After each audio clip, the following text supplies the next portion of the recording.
Share 13. Cowboy boots and those first 24 hours sober.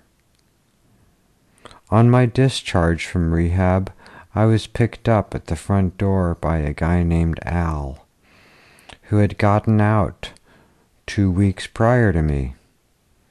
Al lived nearby. Al looked kind of like William Shakespeare. He had long red hair and a beard, and he was bald. He was also an actor, which was odd, and it made me think about Bernie's infatuation with the actor reference in How It Works in the Big Book. Al said, "The day you get out, I'll pick you up and keep you in my company for your first 24 hours out of rehab. You can't be trusted to sit on a train for 3 hours on your departure day going back home.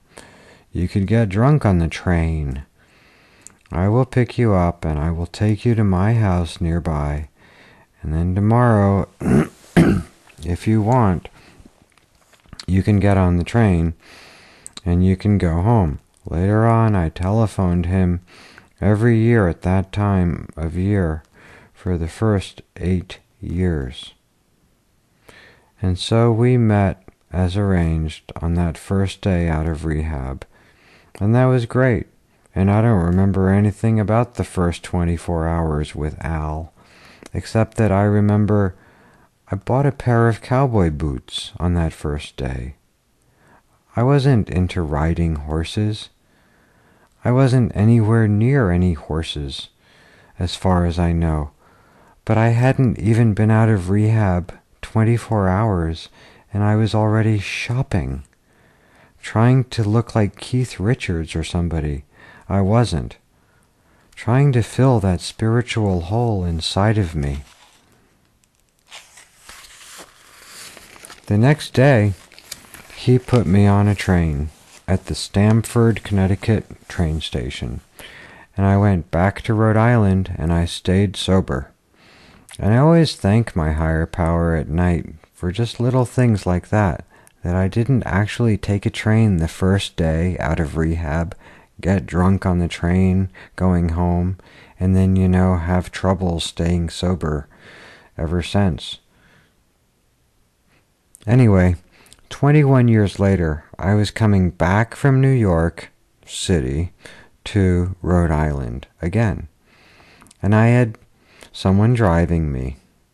I had been in New York for the day. I went to 7 AA meetings, plus the offices of the Grapevine. For a few of those meetings, I didn't stay for the whole meeting, but I basically checked in at 7 meetings, and I visited the Grapevine offices. Then I gave them photographs of the Wilson Story Cafe, a cafe at the bottom of Boulevard Woodrow Wilson in Juan-les-Pins on the French Riviera. And why they call it the Wilson Story Cafe sounds like a lot like an AA cafe, the Wilson Story Cafe. Anyway, we left New York that night, I guess in July in the summer of 2008. And I fell asleep in the back of the car. Well, it was a van.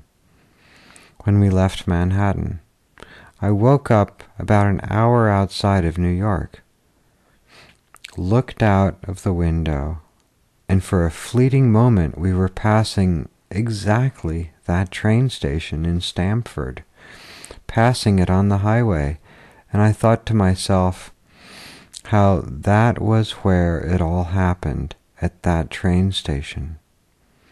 That was when all I could do for myself was to buy a pair of cowboy boots in the company of someone who had 30 or 40 days of sobriety. And now I've come to the point where my knee-jerk reaction is to go to as many meetings in New York on my own, to swing by the offices of the Grapevine. All these things are now instinctual and part of who I am. So that train station was a real remember when for me, a real turning point.